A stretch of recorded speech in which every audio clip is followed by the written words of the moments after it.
Palmer ako, bali yung funeral namin, 11 years na.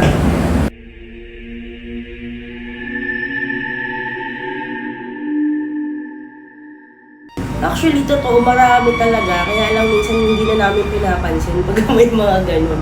Parang naging normal na lang.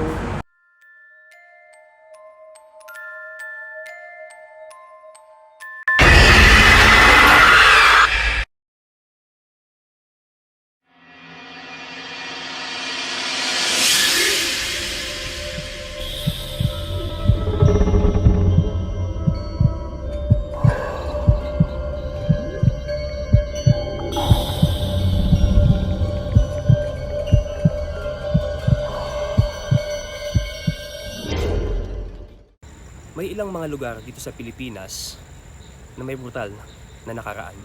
Tulad ng isang bahay na maraming pinaslang noong panahon ng Hapon. O isang gusali na gumuho noong may malakas na lindol at marami ang nasawi. Maraming nagsasabi na meron silang mga nakakakilabot na karanasan sa mga lugar na ito. Sinubukan namin puntahan ang ilan sa mga lugar na ito at kayo nang bahalang humusga kung kakilakilabot nga ba ang mga lugar na ito.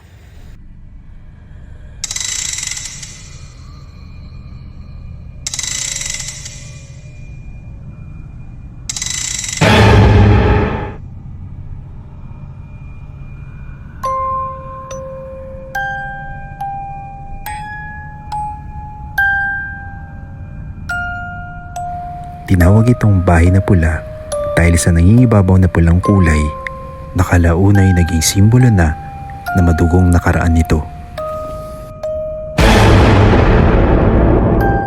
Noong ikalawang digmaang pandaigdig, ang bahay na ito ay ginawang kuta ng mga Hapon na kung saan marami ang pinatay, kinahasa o pinutulan ng parte ng katawan. Ibinahagi sa amin ng ilang mga residente dito ang kanilang mga karanasan. Matagal na po ba kayo nakatira dito? Matagal na. Mga ilang taon na po? Actually, hindi akin yan, pero taon na rin, 15 years. Matakot ka talaga. Nakauting ka rin. Minsan, nag-layout ako sa babuyan. Gumawa kami ng babuyan. Kumbaga, nag-layout kami, doon kami natulog. Nagbukay kami ng mga pundasyon, doon kami natutulog. Nag-plywood lang kami, higa lang kami ng plywood dahil maganda naman ang buwan. Alas 2 madaling araw may nagwalis. Babae. Sabi ko, bakit nagwawalis yan dito? I-construction site ko. Alas 2 madaling araw? Yes. Totoo talaga yan. Kita ko yan dalawang mata.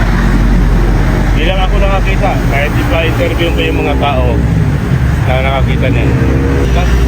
Last week, anong araw yun? Inupog siya. Hindi niya nakita personal. Yung anino lang, shadow lang nakikita niya. Gaano po kalaki? Malaki daw talaga. Malaki yung manukan ko namin talagang inog-yog sabi niya, linilindol daw siya Inalog mo. ang nakita niya, anino lang. Pero lang tao, anino lang, napakalaki. Napakahala ka naman ako. Kinuga yung ulo ka. Tatlong Talagang beses meron. nakasing. Ang iba hindi naniwala. Pero ako maniwala ka sa akin. Naniwala ka sa amin. Kita ko siya personal. Lagi nga ako kinitinabutan doon. Nagkaan. Look, minsan nakakita ko yung totoo yun. Yung bata, mag-ina.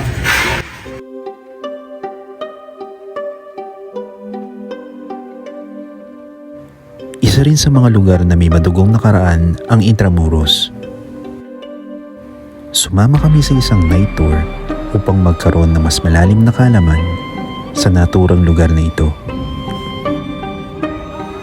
Iba talaga ang pakiramdam dito kapag gabi na tila isinasabuhay mo ang dinanas ng mga kapwa Pilipino natin noon.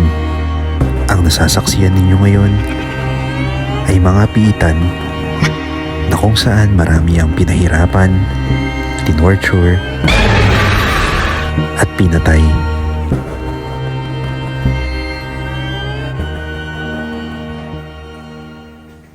You see that balcony right there. One lady stepped out of the group, went there, and took a picture of the group.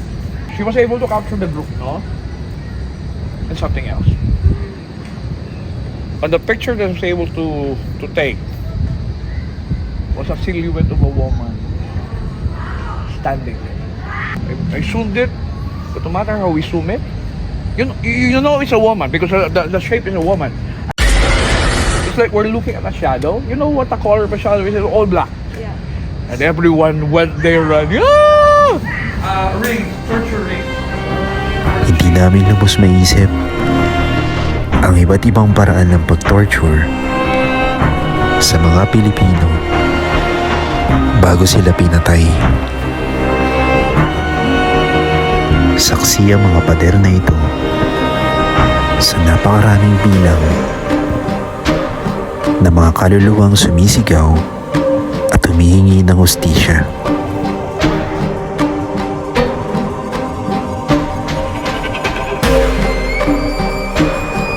May alam ba kayong lugar na unang tingin pa lang nakakatakot na talaga? Ganito ang nararamdaman namin sa mga estrukturang ito na tila hindi na natapos gawin. Sinubukan namin humingi ng permit upang makapasok dito. Ngunit sa kasamaang palad ay hindi kami napagbigyan. Ayon sa mga ilang residente, ay may mga nagpapakita daw dito sa mga dumadaan, mapaaraw man o gabi. May ilang mga vloggers na rin ang gumawa ng content tungkol dito. Pero kung kami ang tatanungin, wala pa talagang konkretong ebidensya na ang lugar na ito ay pugad ng kababalaghan.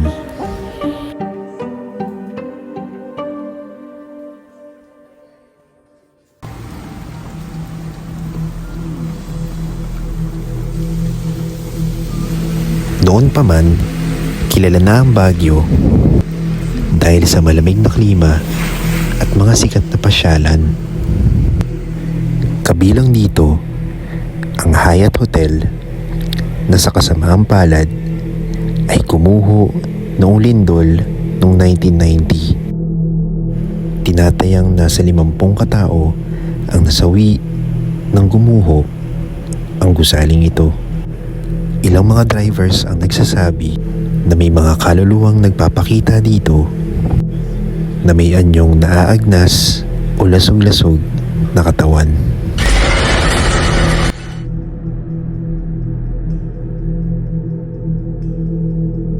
Marahil ang Diplomat Hotel ang pinakasikat na destinasyon na kuta ng kababalaghan dito sa Baguio.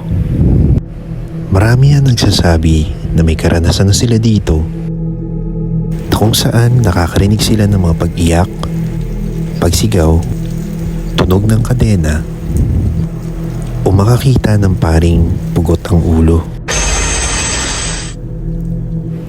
Noong ikalawang digmaang pandaigdig, ang gusaling ito ay nagsilbing tahanan ng mga nagtatago sa puwersa ng mga Hapon. Ngunit kalaunan ay nasakop na rin ito ng mga Hapon at maraming namatay sa loob mismo ng gusaling ito.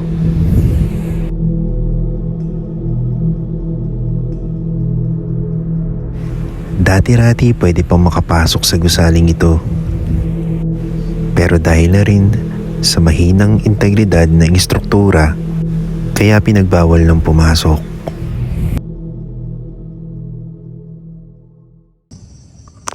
Siguro ang ilan sa inyo ay nagkaroon na ng mga kakilakilabot na karanasan sa inyong mga trabaho. Pero paano kung sa inyong trabaho ay halos sa araw-araw meron kayong mga karanasan na hindi maipaliwanag o kakilakilabot? Aming kinapanayam ang ilan sa mga propesyon na may kakilakilabot na karanasan.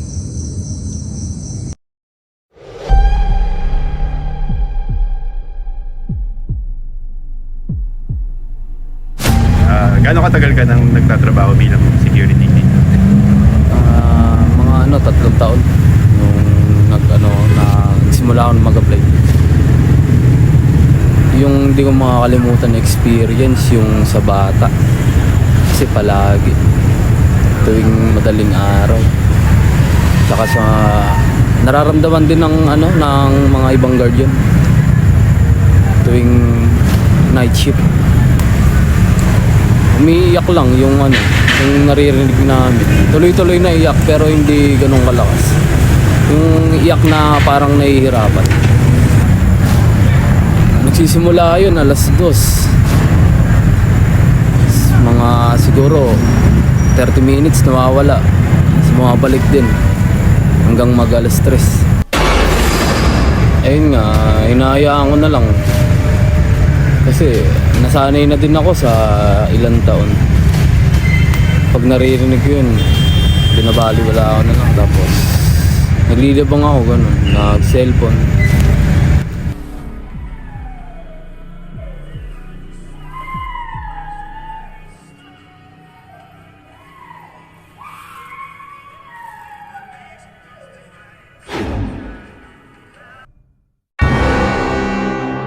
Alam niyo ba ang doppelganger?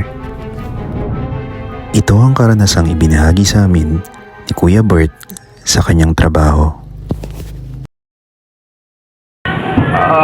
Magsi 6 years na po. Buhat pa noong 2017 pa ako dito nagtatrabaho sa ospital. Nagpaparamdam mo, maraming beses na. Kaya lang siyempre, binabaliwala ko lang dahil kailangan Kaysa naman na mag-resign ako sa trabaho, dito rin ako inabutan ng pandemic Kasi 2017 ako nag-start dito nagtrabaho. Marami rin ako naramdaman kababalagan dito pero binabaliwala ko lang. Kasi nung one time, nung pandemic days, hindi po ako naka-duty noon. Hindi ako naka-duty noon. Pero may nagkwento lang sa akin na sa mga kasama ko janitor dito sa ospital na nagtataka ako kung bakit daw ako pumasok nung time na yun kasi rest day ko daw yun. Pero ang sabi ko, hindi mo talaga ako pumasok. Pero sabi nung kasamahan ko na kinukulit niya ako, hindi.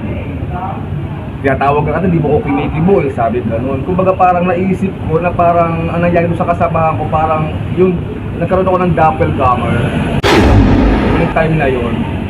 Tapos yung by the following day nung pagpasok ko, then after may nagparamdam dun sa kasamahan ko sa trabaho, kapwa ko rin janitor, ako naman din naramdaman din, nakakaiba. Ganun din sa same situation din. Kasi nung nag-rest day ako kinabukasan, kasunod naman nung nag-rest day, yung kasamahan ko na nagparamdam sa kanyang doppelganger ko at same din na di siya pumasok. Pero alam ko talaga, rest day nung kasamahan ko, natataka ko bakit pumasok din yung janitor na yun. Yung pala, doppelganger din pala ng janitor na yun. Para sa kaming pinag-doppelganger na Ako nga pala si Mark, 27 years old, hotel staff dito. Matagal na ako dito, almost 6 years na akong hotel staff dito. Actually, marami na po Yung mga nag-check-in po dito, nagsasabi na nararamdaman daw sila dito sa hotel na. Tapos marami nag-check-in na bakit daw may nagpaparamdam sa hotel na to. Siyempre, hindi lang namin sinasabi. Nararamdaman ng mga nag-check-in dyan, mga nagsasabi sa amin na sabi daw nila, binabangungot daw sila. Mabigat daw yung pangangatawan nila dyan. Yun yung mga sinasabi sa amin ng mga nag-check-in dyan sa loob. At saka minsan sinasabi ng mga nag-check-in dyan nagpa-flash daw yung anidor minsan naman nakabukas naman yung gripo, ganyan, nagpapatay-patay yung ilaw. Tapos one time may nangyari pa na na may inassist ako na lalaki, tapos sinamahan ko siya dun sa room na yun nga, yung may nagpaparamdam nga. Sinamahan ko naman nung pa-out na, chinek namin yung room, tinawagan namin, walang sumasagot. Then nung pinuntahan namin yung room na yun, walang tao. Tapos tinanong namin sa kasamahan namin na kung may tao ba doon, sabi wala daw. Chinek namin yung record dun sa may walang naka-check-in dun sa mismong room na yun.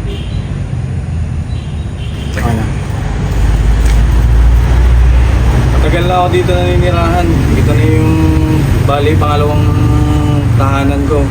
Tapos dito na rin ako kumukuha ng pagkain ko sa araw-araw. Ito lang yung ginagawa ko, yung paglilinis ko sa mga nitso.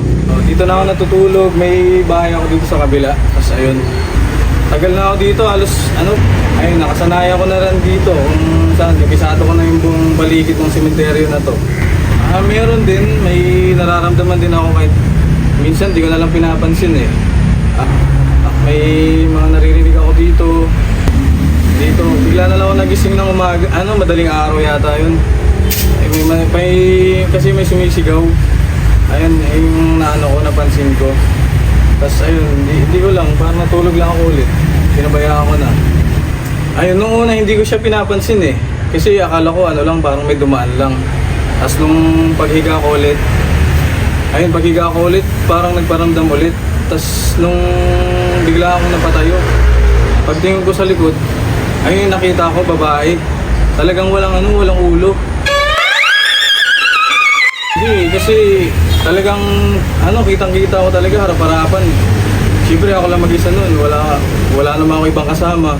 Ayun yung nangyari sa akin, talagang sobrang nakakatakot. Kahit nga ngayon, nakakilabot talaga at tumatayo yung balahibo ko eh. Kasi sa sobrang dami ng nailibing dito sa sementeryo na to, syempre, iba-iba yung mga naging karanasan nila, paano sila namatay. Wala eh. Wala rin po kasi ako mga ibang mapuntahan. Tsaka nasanay na rin ako dito. Ito na yung kinabubuhay ko sa araw-araw. Talagang wala na, hindi na ako pwedeng pumunta kasi nandito na rin yung tahanan ko na mismo to eh. Kumbaga, ayun na lang. Pero paano kung araw-araw ay literal mong nakakasalamuha ang mga patay?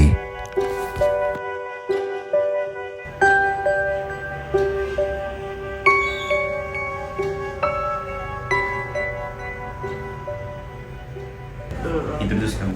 Sige, ako si Lea Marvis de Gaspi. License embalmer ako, bali yung funeral namin, 11 years na. Kasi 11 years na rin akong service, tsaka nagkakawak ng patay. Parang feeling namin, ubos ng takot namin. May time pa rin na natatakot kami, lalo na nung nakakuha ko ng cadaver sa ilog. Tapos siya kasi, mangingisda kasi yun. Tapos, so yung mga nangunguryente. Tapos nung nangunguryente siya ng isda, nangunguryente niya yung sarili niya. Tapos, nung kinuha namin siya, syempre, pagka ganun medical legal case kasi pinicturean namin siya. Tapos pagka-picture sa kanya sa morgue, kasi kailangan namin yun pagka ganun. Pinicturean namin siya sa morgue, di ba parang inisip namin namatay siya sa tubig. Alam mo yung photo niya, talaga siya, tuyo talaga siya. Pero pagkatingin namin dun sa gallery ko, talagang basa siya. Pero nung tinitignan namin siya, tuyo siya. Pero pag titignan namin siya sa phone, basa talaga siya.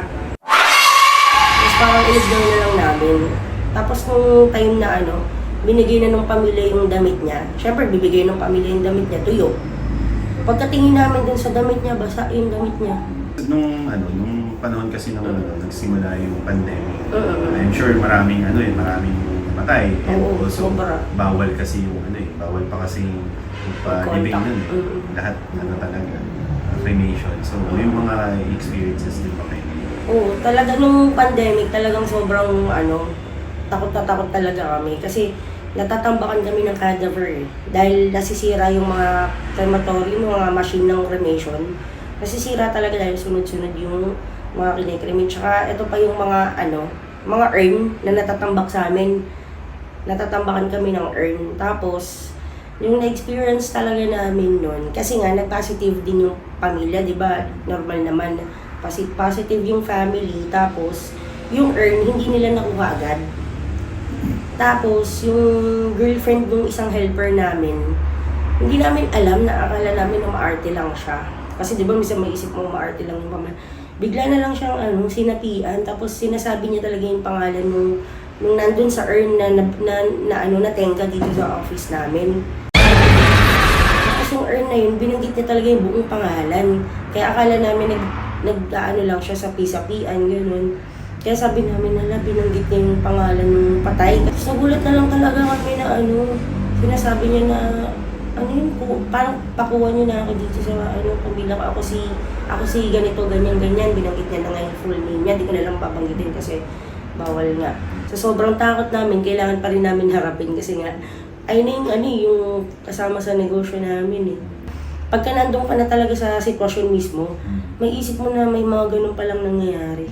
Kasi ako, pag nakakita kasi ako ng patay, Natatakot what more pa kaya talaga pag kayo. ikaw yung nagtatrabaho sa akin. Minsan kasi may mga naano kami na, kunyari naggagamot kami ng patay.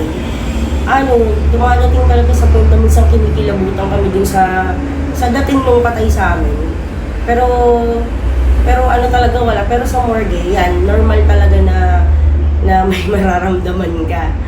Pero ano, tulad ng sabi ko, kasi nga nasanay na kami talaga sa morgue eh. Kaya parang naging normal na lang sa amin yung mga ganung bagay. Nung time kasi na nag-practice ako, una kong hinawakan is yung bata. Feeling ko didilat yung bata, yung ganun. Pero nakukitan ako, tapos naawa ako. Ito na yung buhay namin eh. Ito yung dating garahe namin, tapos dati yung morgue. Tapos ito yung chapel. Dito talaga, consistent yan, may batang umiiyak dito lagi.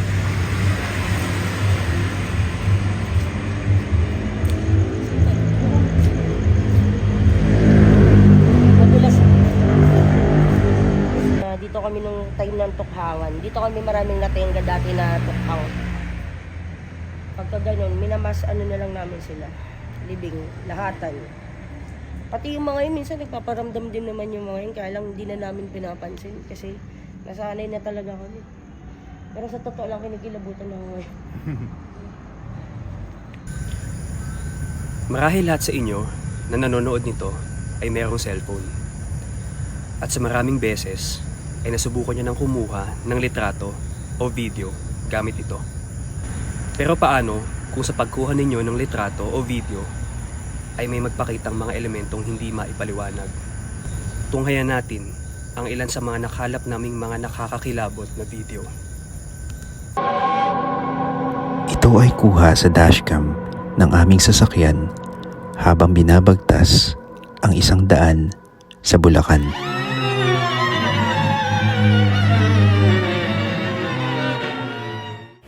Kayo na ang bahalang humusga kung ito ba ay isang tao o isang multo. Pero mas naniniwala kaming isa itong tao. Sabi nga nila, mas nakakatakot ang tao kaysa sa multo. Naranasan nyo na ba na kusang gumagalaw ang mga gamit sa paligid ninyo?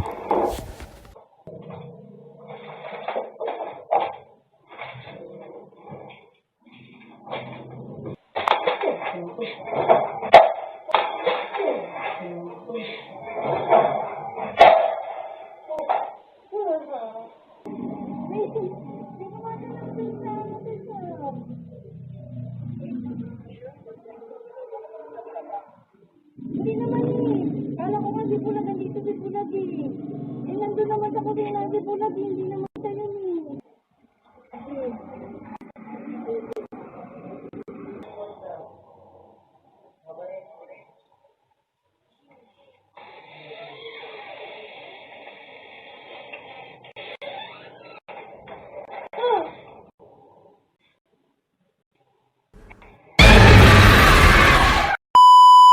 Quisimos grabar ahorita. Ang kamang tinutulugan ninyo ay nakatapat ba sa cabinet? ¿Qué es eso?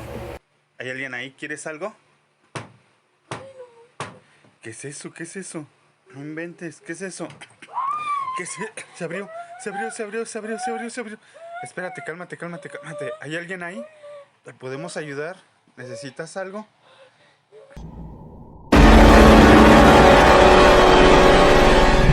Dinos, ¿qué se asomó alguien? Alúzame, alúzame, alúzame. Espera. Espérate, alúzame. No hay nada, mira, no hay nada, no hay nada. No sé, no sé. ¿Sabes qué? ¿Sabes qué? Vamos con los niños. Vámonos con los niños, yo creo, mira. Aquí no hay nada. De este lado tampoco hay nada. Aquí tampoco. Vámonos con los niños, vente. Pagmasdan ninyo ang bata na parang may kumakausap na hindi natin nakikita.